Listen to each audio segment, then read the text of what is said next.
ರೇಣುಕಾಸ್ವಾಮಿ ಕೊಲೆ ಕೇಸ್ನಲ್ಲಿ ಲಾಕ್ ಆಗಿ ಹೊರಬಂದಿರುವಂತಹ ದರ್ಶನ್ ಸೊಂಟ ನೋವಿನ ಕಳ್ಳಾಟ ಆಡ್ತಿದ್ದಾರನೋ ಅನುಮಾನ ಹುಟ್ಟಿಸುತ್ತದೆ.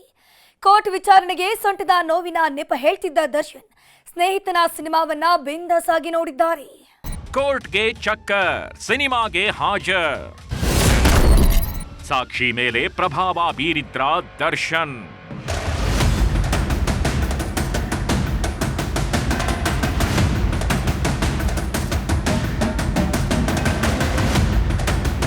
ಕಳ್ಳನಿಗೊಂದು ಪಿಳ್ಳೆನೆವ ಅಂತಾರಲ್ಲ, ಇದಕ್ಕೆ ನೋಡಿ. ಸ್ವಾಮಿ ಕೊಲೆ ಕೇಸ್ನಲ್ಲಿ ಜೈಲು ಶಿಕ್ಷೆ ಅನುಭವಿಸಿ ಹೊರಬಂದಿರೋ ದರ್ಶನ್ಗೆ ಸೊಂಟ ನೋವು ಅನ್ನೋದೇ ಪಿಳ್ಳೆನೆವ ಆದಂತೆ ಕಾಣ್ತಿದೆ. ಯಾಕಂದ್ರೆ ಹೆಜ್ಜೆ ಗಿಡೋದಕ್ಕೂ ಆಗ್ತಿಲ್ಲ, ಕುಂತ್ರು ನಿಂತ್ರು ಸಮಾಧಾನವಿಲ್ಲ. ಆಪರೇಷನ್ ಆಗ್ಲೇಬೇಕು ಅಂತ ಬೇಲ್ ಮೇಲೆ ಹೊರಬಂದಿದ್ದ ದರ್ಶನ್ ಇದನ್ನೇ ಬಂಡವಾಳ ಮಾಡ್ಕೊಂಡಂತೆ ಕಾಣ್ತಿದೆ. ಮೊನ್ನೆಯಷ್ಟೇ ಕೋರ್ಟ್ಗೆ ಚಕ್ಕರ್ ಹೊಡೆದಿದ್ದ ದರ್ಶನ್ ಸೊಂಟ ನೋವಿನ ಕಾರಣ ಕೊಟ್ಟಿದ್ರು. ಆದ್ರೀಗ ಇದೇ ದರ್ಶನ್ ಸೊಂಟದ ನೋವನ್ನೇ ಮರೆತು 2-3 ಗಂಟೆ ಗೆಳೆಯನ ಸಿನಿಮಾ ನೋಡಿದ್ದಾರೆ.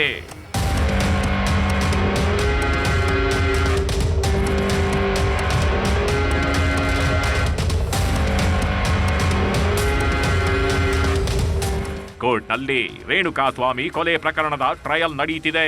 ಹೀಗಾಗಿ ಪ್ರತಿ ತಿಂಗಳು ಕೊಲೆ ಕೇಸ್ ಆರೋಪಿಗಳೆಲ್ಲ ಕೋರ್ಟ್ಗೆ ಹಾಜರಾಗಲೇಬೇಕು.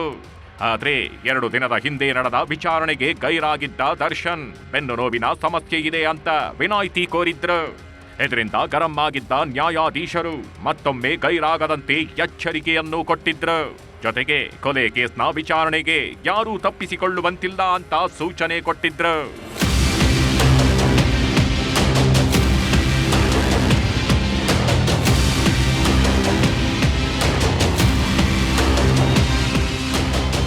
ಕೊಲೆ ಆರೋಪಿ ದರ್ಶನ್ಗೆ ಕೋರ್ಟ್ ಎಚ್ಚರಿಕೆ ಕೊಟ್ಟು ಇನ್ನೂ 2 ದಿನ ಆಗಿಲ್ಲ.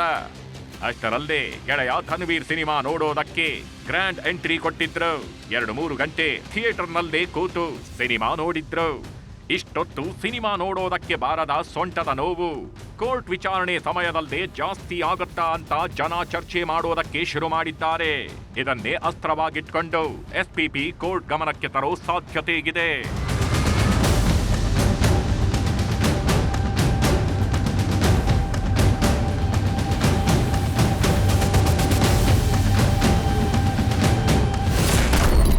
ಚಿಕ್ಕಣ್ಣನ ಜೊತೆ ಸಿನಿಮಾ ನೋಡಿದ ದಾಸನಿಗೆ ಟೆನ್ಷನ್. ವಾಮನ ಸಿನಿಮಾ ನೋಡೋದಕ್ಕೆ ದರ್ಶನ್ರ ಪಟಾಲಮ್ಮೆ ಬಂದಿತ್ತು. ಇದರಲ್ಲಿ ಹಾಸ್ಯ ನಟ ಚಿಕ್ಕಣ್ಣ ಕೂಡ ಜೊತೆಯಲ್ಲಿದ್ರು.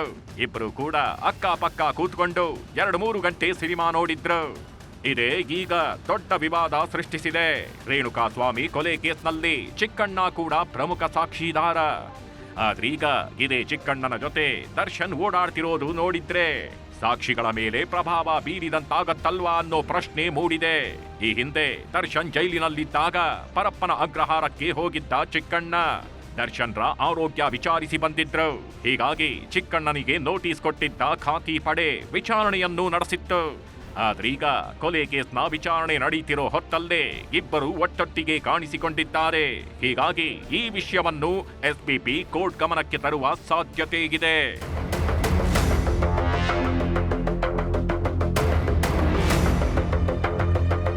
ನನಗೆ ಎಕ್ಸಾಮಿಷನ್ ಕೊಡಿ, ಕೋರ್ಟಿಗೆ ಹಾಜರಾಗ, ನನಗೆ ಬೆನ್ನು ನೋವು ಇದೆ ಅಂತ ಹೇಳಿದು ಫೈಲ್ ಮಾಡಿದ್ದಾರೆ ಕೋರ್ಟ್ಗೆ. ಅದು ಇನ್ನೂ ಡಿಸಿಷನ್ ಆಗಿಲ್ಲ. ಈಗ ನೋಡಿದ್ರೆ ಪ್ರಾಸಿಕ್ಯೂಟರ್ ಅದನ್ನ ಫಿಲ್ಮ್ಗೆ ಹೋಗಿದ್ದಾನೆ, ಅದು ಸಾಕ್ಷಿದಾರನ ಜೊತೆಗೆ ಹೋಗಿದ್ದಾನೆ, ಫಿಲ್ಮ್ ನೋಡಕ್ಕೆ ಹೋಗಿದ್ದಾರೆ, ಅವನ ಜೊತೆ ತಿರುಗಾಡ್ತಾ ಇದ್ದಾನೆ ಅಂತಂದ್ರೆ ಅದು ಪ್ರಾಸಿಕ್ಯೂಟರ್ ಅವರು ಅವನ ಮೇಲೆ ಒಂದು ಅಬ್ಜೆಕ್ಷನ್ ಫೈಲ್ ಮಾಡಬಹುದು ಮತ್ತು ಅವ್ರಿಗೆ ಬೇಲ್ ಕ್ಯಾನ್ಸಲೇಷನ್ ಬರೀಬಹುದು. ಒಟ್ನಲ್ಲಿ ರಾಮೇಶ್ವರಕ್ಕೆ ಹೋದ್ರು ಶನೇಶ್ವರನ ಕಾಟ ತಪ್ಪಿಲ್ಲ ಅನ್ನೋ ಹಾಗೆ ದರ್ಶನ್ ಏನೇ ಮಾಡಿದ್ರು ಒಂದಲ್ಲ ಒಂದು ಕಂಟಕ ಸುತ್ತಕೊಳ್ತಾನೇಗಿವೆ. ಒಂದು ವೇಳೆ ಈ ಎಲ್ಲಾ ಘಟನೆಗಳ ಬಗ್ಗೆ ಎಸ್ಪಿಪಿ ನ್ಯಾಯಾಧೀಶರ ಗಮನಕ್ಕೆ ತಂದ್ರೆ ದರ್ಶನ್ ಹಾಗೂ ಚಿಕ್ಕಣ್ಣಗೆ ಹೊಸ ಸಮಸ್ಯೆ ಶುರುವಾಗೋದಂತೂ ಖಾಯಂ. ಕ್ಯಾಮ್ರಾ ಪರ್ಸನ್ ವೆಂಕಟೇಶ್ವರಲು ಜೊತೆ ಗಂಗಾಧರ ವಾಗಟ, ಕ್ರೈಮ್ ಬ್ಯೂರೋ, ನ್ಯೂಸ್ 18. ಅದು ಕೇರಳದ ಸುಪ್ರಸಿದ್ಧ ಕ್ಷೇತ್ರ. ಈ ಕ್ಷೇತ್ರಕ್ಕೆ ದರ್ಶನ್ ಹೋಗಿದ್ದು ಕರ್ನಾಟಕದಿಂದ ಹೋಗೋ ಭಕ್ತರ ಸಂಖ್ಯೆ ಡಬಲ್ ಆಗಿದೆ.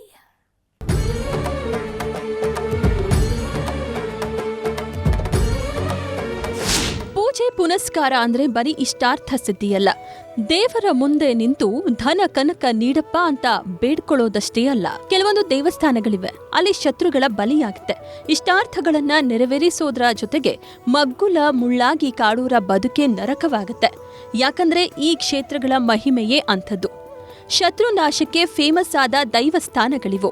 ಇಂಥ ಸುಪ್ರಸಿದ್ಧ ಕ್ಷೇತ್ರಗಳಲ್ಲಿ ಕೇರಳದ ಮಾಡಾಯಿಕಾವು ಶ್ರೀ ತಿರುವರ್ಕಾಟ್ ಭಗವತಿ ದೇವಸ್ಥಾನವೂ ಒಂದು.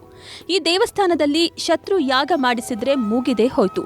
ದಿನಗಳು ಉರುಳೋದ್ರೊಳಗೆ ಶತ್ರುಗಳ ಹೆಡೆಮುರಿ ಕಟ್ಟಿಯಾಗಿರುತ್ತೆ. ಬೆನ್ನೇರಿ ಕಾಡೂರಿಗೂ ಬದುಕು ನರಕವಾಗಿರುತ್ತೆ. ಕೆಲ ದಿನಗಳ ಹಿಂದೆ ಇದೇ ಸನ್ನಿಧಿಯಲ್ಲಿ ನಟ ದರ್ಶನ್ ಶತ್ರು ಸಂಹಾರ ಪೂಜೆ ಮಾಡಿಸಿದ್ರು. ಇದರ ಬೆನ್ನಲ್ಲೇ ಈಗ ಭಗವತಿ ದೇವಸ್ಥಾನಕ್ಕೆ ಬರೋರ ಸಂಖ್ಯೆ ಡಬಲ್ ಆಗಿದೆ.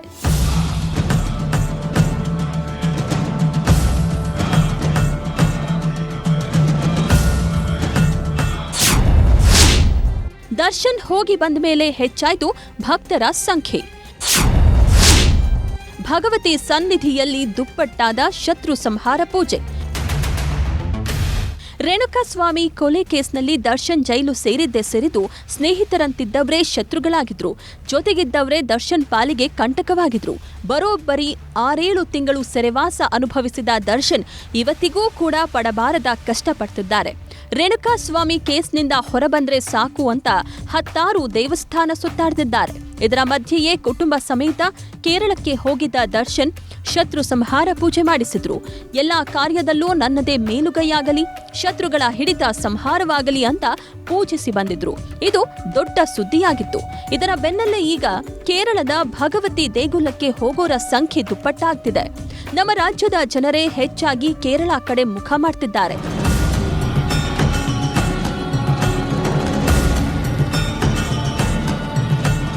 ಭಗವತಿ ದೇವಸ್ಥಾನ ಸಿಕ್ಕಾಬಟ್ಟೆ ಫೇಮಸ್. ಇಲ್ಲಿ ಯಾಗ ಮಾಡಿದ್ರೆ ಫಲ ಶತಸಿದ್ಧ. ಆದ್ರೆ ಬಹುತೇಕರಿಗೆ ಗೊತ್ತಿರಲಿಲ್ಲ. ಹೀಗಾಗಿ ಕೇರಳ ಹಾಗೂ ದಕ್ಷಿಣ ಕನ್ನಡ ಜಿಲ್ಲೆಯ ಜನ ಮಾತ್ರ ಭಗವತಿಯ ಮೊರೆ ಹೋಗ್ತಿದ್ರು. ಆದ್ರೆ ಯಾವಾಗ ದರ್ಶನ್ ಶತ್ರು ಸಂಹಾರ ಪೂಜೆ ಮಾಡಿಸಿ ಬಂದ್ರು, ರಾಜ್ಯದಿಂದ ಹೋಗೋ ಭಕ್ತರ ಸಂಖ್ಯೆ ದುಪ್ಪಟ್ಟಾಗಿದೆ. ಬೆಂಗಳೂರು ಸೇರಿದಂತೆ ರಾಜ್ಯದ ನಾನಾ ಭಾಗದಿಂದ ಭಕ್ತರ ದಂಡೆ ಹರಿದು ಬರ್ತಿದೆ. ಈ ಅಮ್ಮನ ದೇವಸ್ಥಾನಕ್ಕೆ ಬಂದ ಮೇಲೆ ತುಂಬ ಚೆನ್ನಾಗಿದೆ. ಇಲ್ಲಿ ಒಂದು ಶತ್ರು ಸಂಹಾರ ಪೂಜೆ ಅಂತ ಒಂದು ತುಂಬ ಪ್ರಸಿದ್ಧಿ ಅದು ಆ ಪೂಜೆಗೋಸ್ಕರ ಆ ಪೂಜೆ ಮಾಡ್ಸಕ್ಕೆ ಬಂದಿದ್ದೀವಿ. ಬಂದಿದ್ದಕ್ಕೆ ಕಾರಣ ಏನಂದರೆ ಒಬ್ಬರು ಯೂಟ್ಯೂಬರ್ ಒಂದು ವಿಡಿಯೋ ಹಾಕಿದ್ರು. ಅವರು ಬಂದುಬಿಟ್ಟು ವಿಡಿಯೋದಲ್ಲಿ ಬಂದು ಈ ಥರ ಪೂಜೆ ಇದೆ, ಅಷ್ಟೇ ಪೂಜೆ ಮಾಡೋಕ್ಕೆ ಬಂದಿದ್ದೀವಿ ಅಂತ ಹೇಳ್ಬಿಟ್ಟು ಎಲ್ಲ ನೋಡಿದರು. ಆ ಥರ ಹೇಳ್ತಾ ಇದು ಯಾಕೆ ಫೇಮಸ್ ಆಗಿದೆ ಅಂತ ಹೇಳಿದ್ರೆ ದರ್ಶನ್ ಅವರು ಬಂದಿದ್ದಾರೆ ಅಂತ ಒಂದು ವಿಡಿಯೋ ಹಾಕಿದ್ರು. ಅದನ್ನು ನೋಡ್ಬಿಟ್ಟು ಈ ಥರ ಎಲ್ಲ ಎಷ್ಟೋ ಜನ ಹೋಗ್ತಾ ಇದ್ದಾರಲ್ಲ ಅಂತ ನಾವು ಒಂದು ದಿನ ಹೋಗೋಣ, ನಮಗೂ ತುಂಬ ತೊಂದರೆ ಇದೆ, ಅದರಿಂದ ನಾವು ಒಂದ್ಸಲ ಹೋಗೋಣ ಅಂತ ಬಂದಿದ್ದೀವಿ. ಈ ಸ್ಥಾಯಿ ಸನ್ನಿಧಿಯಲ್ಲಿ ಶತ್ರು ಸಂಹಾರ ಪೂಜೆ ನಡೆಯುವ ವೇಳೆ ಭಕ್ತರಿಗೆ ದೇಗುಲದ ಒಳಗೆ ಅವಕಾಶವಿರಲ್ಲ. ದೇವಿಯ ಎದುರು ನಿಂತು ಜನ್ಮ ನಕ್ಷತ್ರ ಹಾಗೂ ಹೆಸರನ್ನ ಹೇಳಿ ಅರ್ಚನೆ ಮಾಡಲಾಗುತ್ತೆ. ಶತ್ರು ಸಂಹಾರ ಪೂಜೆ ನಡೆದ ನಂತರ ಕೋಳಿ ಖಾದ್ಯವನ್ನ ಪ್ರಸಾದವಾಗಿ ನೀಡ್ತಾರೆ. ಜೊತೆಗೆ ಇಲ್ಲಿ ನೀಡೋ ಭಸ್ಮ ತುಂಬಾನೇ ಶ್ರೇಷ್ಠ ಅಂತ ಭಕ್ತರು ಸ್ವೀಕರಿಸ್ತಾರೆ. ನಾವು ಇದು ಬಂದು ಪೋಸ್ಟರು ದರ್ಶನ್ ಬಂದು ಹೋಗಿದ್ದಾರೆ ಅಂತ ಹೇಳಿ ನಮಗೆ ವಿಡಿಯೋ ಬಂದಿತ್ತು. ಅದರಿಂದ ನಮಗೂ ಸ್ವಲ್ಪ ಪ್ರಾಬ್ಲಮ್ ಇದೆಯಲ್ಲ, ಬಂದು ಹೋಗೋಣ ಅಂತ ಹೇಳಿ ಬಂದಿದ್ದೀವಿ. ತುಂಬ ಚೆನ್ನಾಗಿದೆ. 2-3 ಸಲ ದರ್ಶನ ಆಯಿತು. ಇವತ್ತು ಜಾತ್ರೆ ಇದೆ ಇಲ್ಲಿ, ಹಾಗಾಗಿ ತುಂಬ ಜನ ಬ್ಯಾಂಗ್ಳೂರು ಜನನೇ ಬರ್ತಾ ಇದ್ದಾರೆ. ಹೌದು, ವಿಡಿಯೋ ದರ್ಶನ್ ಅವ್ರದ್ದು ಯೂಟ್ಯೂಬರು ದರ್ಶನ್ ಅವ್ರದ್ದು ಹಾಕಿದ್ರು ವಿಡಿಯೋ. ಅಂದರೆ ಅವ್ರು ಬಂದು ಹೋಗಿರೋದು, ಪೂಜೆ ಮಾಡಿಸಿರೋದು, ಅವ್ರ ವೈಫು ಅವ್ರ ಮಕ್ಕಳೆಲ್ಲ ಬಂದು ಹೋಗಿದ್ದಾರೆ. ಹಂಗಾಗಿ ನಮಗೂ ಇಷ್ಟ ಆಯಿತು, ನಾವು ಬಂದಿದ್ದೀವಿ. ಒಟ್ನಲ್ಲಿ ಆದಿಶಕ್ತಿ ದೇವಿ ಭದ್ರ ಕಾಳಿಯಾಗಿ ಅವತರಿಸಿದ ಸನ್ನಿಧಿಯಲ್ಲಿ 10 ಪವಾಡಗಳು ನಡೀತಿದ್ದು, ದರ್ಶನ್ ಬಂದು ಹೋದ ಮೇಲೆ ರಾಜ್ಯದ ಭಕ್ತರ ಸಂಖ್ಯೆ ಡಬಲ್ ಆಗಿರೋದಂತೂ ಸುಳ್ಳಲ್ಲ.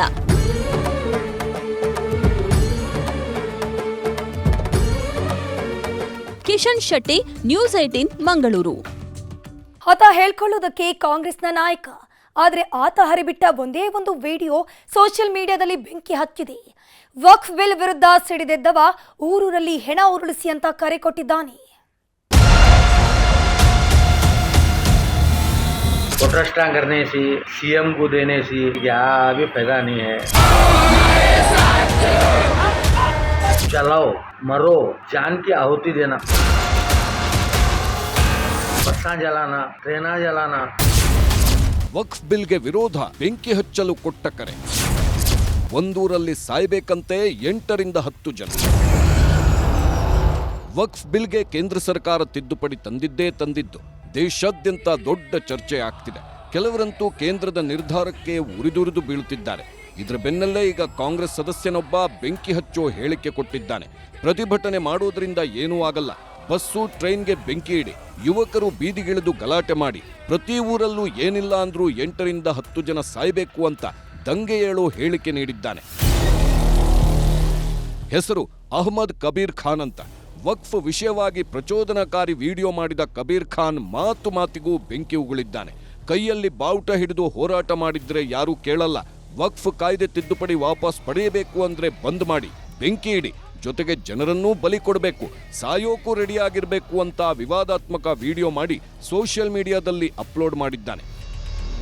प्रोटेस्टां करने से, कटोटरा पकड़ने से, डीसी साहब को जाको देने से, सीएम को देने से और पदाधिकारी को लज्जा को देने से क्या अभी फायदा नहीं है.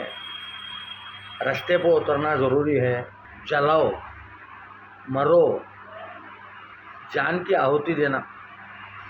हर गांव से 8-10 आदमी मरना, कैसा होना 150. वो हुआ तो सिर फुट के कामा करना, बस्सा जलाना, ट्रेना जलाना. ಯಾವಾಗ ಈ ವಿಡಿಯೋ ವೈರಲ್ ಆಯ್ತು, ಎಲ್ಲ ಕಡೆ ವ್ಯಾಪಕ ಆಕ್ರೋಶ ವ್ಯಕ್ತವಾಗ್ತಿದೆ. ಸಮಾಜದಲ್ಲಿ ಶಾಂತಿ ಕದಡುವ ಇಂಥವರನ್ನ ಮೊದಲು ಬಂಧಿಸಬೇಕು, ಜನರ ಜೀವ ತೆಗೀರಿ ಅಂತ ಕರೆಕೊಟ್ಟವನ ವಿರುದ್ಧ ಕಟ್ಟುನಿಟ್ಟಿನ ಕ್ರಮ ಕೈಗೊಳ್ಳಬೇಕು ಅನ್ನೋ ಕೂಗೆದ್ದಿದೆ. ಈ ಬಗ್ಗೆ ನ್ಯೂಸ್ 18 ವರದಿ ಮಾಡುತ್ತಿದ್ದಂತೆ ದಾವಣಗೆರೆ ಪೊಲೀಸರು ಅಲರ್ಟ್ ಆಗಿದ್ದಾರೆ. ಆಜಾದ್ ನಗರ ಪೊಲೀಸ್ ಠಾಣೆಯಲ್ಲಿ ಪ್ರಕರಣ ದಾಖಲಾಗಿದ್ದು, ಪ್ರಚೋದನಕಾರಿ ವಿಡಿಯೋ ರೆಕಾರ್ಡ್ ಮಾಡಿದ ಇಬ್ಬರನ್ನ ಬಂಧಿಸಿದ್ದಾರೆ. ಆದರೆ ವಿಡಿಯೋ ಹರಿಬಿಟ್ಟ ಕಬೀರ್ ಮಾತ್ರ ಯಾರ ಕೈಗೂ ಸಿಗದಂತೆ ತಲೆಮರೆಸಿಕೊಂಡಿದ್ದಾನೆ. ಯಾವಾಗ ಕಬೀರ್ ಖಾನ್ನನ್ನ ಬಿಟ್ಟು ಆತನ ಜೊತೆಗಿದ್ದವರನ್ನ ಮಾತ್ರ ಅರೆಸ್ಟ್ ಮಾಡಿದ್ರು, ಸ್ಥಳೀಯರು ಆಕ್ರೋಶ ವ್ಯಕ್ತಪಡಿಸುತ್ತಿದ್ದಾರೆ. ಕಾಂಗ್ರೆಸ್ ನಾಯಕರ ಒತ್ತಡಕ್ಕೆ ಮಣಿದು ಕಬೀರ್ನನ್ನ ಲಾಕ್ ಮಾಡ್ತಿಲ್ವಾ ಅಂತ ಗುಸುಗುಸು ಮಾತಾಡುತ್ತಿದ್ದಾರೆ. ಸಂಜಯ್, ನ್ಯೂಸ್ 18, ದಾವಣಗೆರೆ. ಬೆಳಗಾವಿ ಗಡಿಯಲ್ಲಿ ಎಂಎಸ್ನವರ ಪುಂಡಾಟ ಒಂದೆರಡಲ್ಲ ಬಿಡಿ. ಹುತಾತ್ಮ ಎಂಎಸ್ ಕಾರ್ಯಕರ್ತರ ಹೆಸರಲ್ಲಿ ಭವನ ಕಟ್ಟೋಕೆ ಹೊರಟವರಿಗೆ ಬಿಗ್ ಶಾಕ್ ಎದುರಾಗಿದೆ. ನ್ಯೂಸ್ 18 ವರದಿ ಪ್ರಸಾರ ಮಾಡ್ತಿದ್ದಂತೆ ಎಂಎಸ್ ಪುಂಡರ ಕನಸಿಗೆ ಬ್ರೇಕ್ ಬಿದ್ದಿದೆ.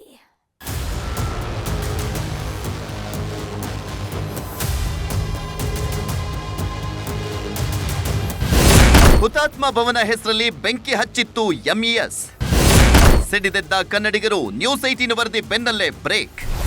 ಬೆಳಗಾವಿಯಲ್ಲಿ ಬೆಳಗಾದ್ರೆ ಸಾಕು, ಎಂಇಎಸ್ ಮುಖಂಡರು ಒಂದಲ್ಲ ಒಂದು ವಿಷಯಕ್ಕೆ ಖ್ಯಾತೆ ತೆಗೆಯೋದಕ್ಕೆ ಕಾಯ್ತಾ ಇರ್ತಾರೆ. ಇದೇ ತಿಂಗಳ 5ನೇ ತಾರೀಕು ಸಹ ಇಂಥದ್ದೇ ಕೆಲಸಕ್ಕೆ ಕೈ ಹಾಕಿದ್ರು. ಹುತಾತ್ಮರ ಭವನದ ಹೆಸರಲ್ಲಿ ಕನ್ನಡಿಗರ ತಾಳ್ಮೆ ಕೆಣಕೋ ಕೆಲಸ ಮಾಡಿದ್ರು.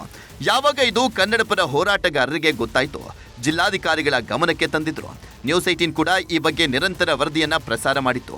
ಇದರ ಬೆನ್ನಲ್ಲೇ ಈಗ ಎಂಇಎಸ್ನವರ ಹುತಾತ್ಮ ಭವನದ ಹುಚ್ಚಾಟಕ್ಕೆ ಬ್ರೇಕ್ ಬಿದ್ದಿದೆ. ಅದು 1986ರ ಸಮಯ.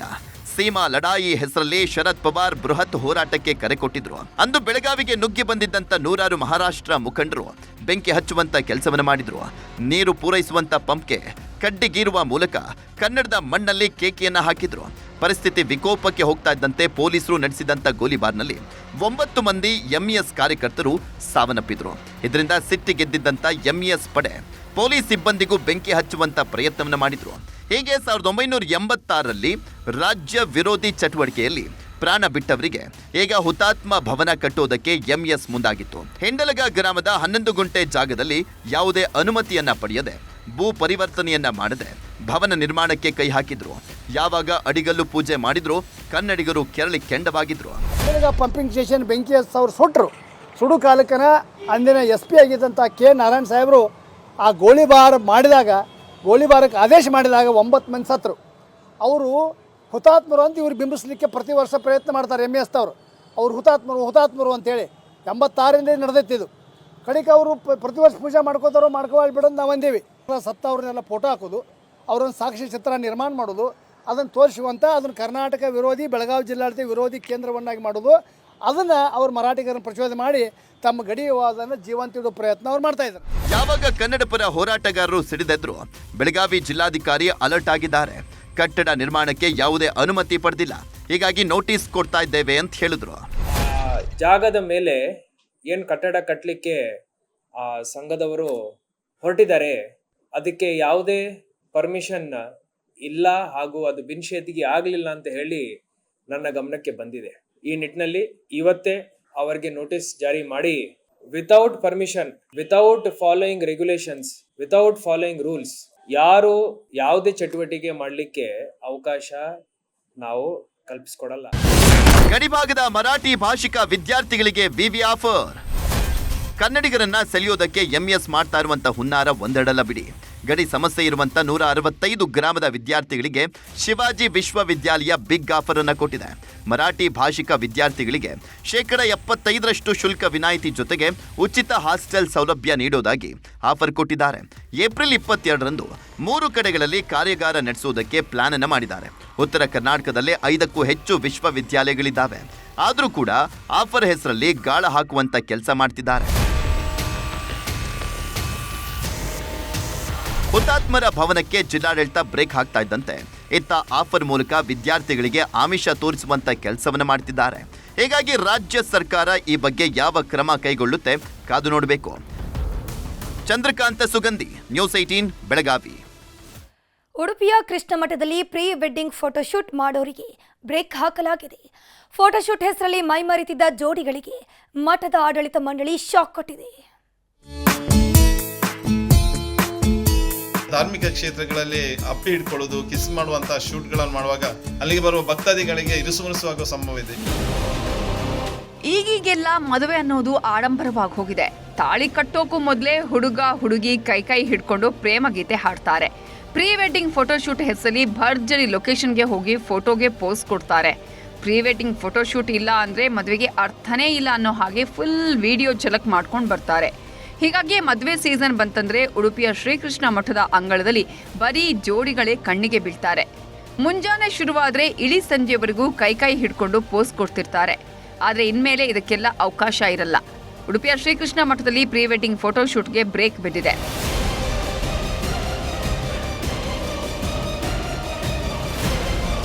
ಉಡುಪಿಯ ಶ್ರೀಕೃಷ್ಣ ಮಠಕ್ಕೆ ನಿತ್ಯವೂ ಸಾವಿರಾರು ಭಕ್ತರು ಬರ್ತಾರೆ. ಕೃಷ್ಣ ರಥಬೀದಿಯ ಅಂಗಳದಲ್ಲಿ ಭರ್ಜರಿ ಶಾಪಿಂಗ್ ಕೂಡ ನಡೆಯುತ್ತೆ. ಫೋಟೋಶೂಟ್ಗಂತೂ ಇದು ಹೇಳಿ ಮಾಡಿಸಿದ ಜಾಗ. ಹೀಗಾಗಿಯೇ ಜೋಡಿಗಳು ಇಲ್ಲಿಗೆ ಓಡೋಡಿ ಬರೋದು. ಇದು ಹಲವರಿಗೆ ಇರುಸು ಮುರುಸು ತರಿಸಿದ್ರೆ ಇನ್ನೂ ಹಲವರ ಪಿತ್ತ ನೆತ್ತಿಗೆ ಇರುವಂತೆ ಮಾಡಿದ್ದೂ ಇದೆ. ಪ್ರೀ ವೆಡ್ಡಿಂಗ್ ಶೂಟಿಂಗ್ ಅಂತ ಹೇಳ್ಕೊಂಡು ಮಾಡ್ತಾ ಇರುವ ಈ ಕಲ್ಚರಿಗೆ ಎಲ್ಲಿವರೆಗೆ ಬಂದಿದೆ ಅಂದರೆ ಧಾರ್ಮಿಕ ಕ್ಷೇತ್ರಗಳಿಗೆ ಕೂಡ ಲಗ್ಗೆ ಇಡ್ತಾ ಇದೆ. ಸಮುದ್ರ ಬದಿ ಎಲ್ಲೆಲ್ಲಿಯೂ ಮಾಡ್ತಿದ್ದ ಇದ್ದು ಈಗ ರಥಬೀದಿ ನಮ್ಮ ಶ್ರೀಕೃಷ್ಣ ಮಠದ ಪರಿಸರದಲ್ಲಿಯೂ ಬಹಳಷ್ಟು ಜನ ಈ ಪ್ರೀ ವೆಡ್ಡಿಂಗ್ ಶೂಟಿಂಗ್ ಅನ್ನು ಮಾಡ್ತಾರೆ. ಪ್ರೀ ವೆಡ್ಡಿಂಗ್ ಶೂಟಿಂಗ್ ಮಾಡೋದಕ್ಕೆ ಏನು ಅಬ್ಜೆಕ್ಷನ್ ಇಲ್ಲ, ಆದರೆ ಮಾಡೋದನ್ನು ಸರಿಯಾಗಿ ಆ ರೀತಿಯ ಕಲ್ಚರಿಗೆ ಸರಿಯಾಗಿ ರೀತಿಯಲ್ಲಿ ಮಾಡಿದರೆ ಒಳ್ಳೆಯದು. ಇಂಥದ್ದೆಲ್ಲ ಮಾಡಬಾರ್ದು. ಅದಕ್ಕಾಗಿ ಶ್ರೀಕೃಷ್ಣ ಮಠ ಒಳ್ಳೆಯ ನಿರ್ಧಾರವನ್ನು ತಗೊಂಡಿದೆ. ಕೃಷ್ಣ ಮಠದ ಪರಿಸರದಲ್ಲಿ ಯಾವುದೇ ಪ್ರೀ ವೆಡ್ಡಿಂಗ್ ಶೂಟಿಂಗ್ಗಳಿಗೆ ಅವಕಾಶವನ್ನು ನೀಡ್ತಾ ಇಲ್ಲ. ಫೋಟೋಶೂಟ್ ಅಂದರೆ ಅದಕ್ಕೊಂದು ಇತಿಮಿತಿ ಇರುತ್ತೆ. ಮಾಡ್ರನ್ ಅನ್ನೋ ಹುಚ್ಚಿಗೆ ಬಿದ್ದವರು ಎಲ್ಲೇ ಮೀರ್ತಿದ್ದಾರೆ.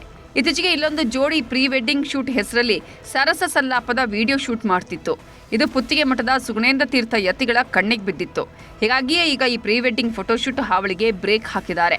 ರಥಬೀದಿ ಸುತ್ತ ಫೋಟೋಶೂಟ್ ಮಾಡದಂತೆ ಬ್ಯಾನ್ ಮಾಡಿದ್ದಾರೆ.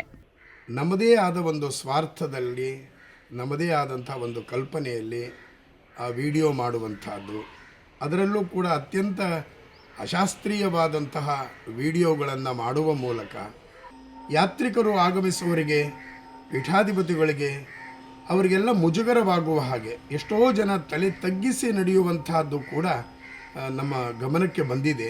ಕೃಷ್ಣ ಮಠದ ಮುಂದೆ ಅಥವಾ ರಥಬೀದಿಯ ಬೇರೆ ಬೇರೆ ಮಾರ್ಗಗಳಲ್ಲಿ ಅದು ಆಗದೇ ಇರುವ ಹಾಗೆ ಸಾರ್ವಜನಿಕರೂ ಕೂಡ ಕೈ ಜೋಡಿಸಬೇಕು. ಇದು ಪರ್ಯಾಯ ಮಠದ ಅತ್ಯಂತ ಕಳಕಳಿಯ ಒಂದು ಮನವಿಯಾಗಿದೆ. ಪ್ರೀ ವೆಡ್ಡಿಂಗ್ ಶೂಟ್ ಮಾಡಿಸೋದು ತಪ್ಪಲ್ಲ, ಆದರೆ ಯಾವ ಜಾಗದಲ್ಲಿ ಎಂತಹ ಥೀಮ್ ಇಟ್ಕೊಂಡು ಫೋಟೋಶೂಟ್ ಮಾಡಿಸ್ತಿದ್ದೀವಿ ಅನ್ನೋದನ್ನ ತಿಳ್ಕೊಂಡ್ರೆ ಒಳ್ಳೇದು.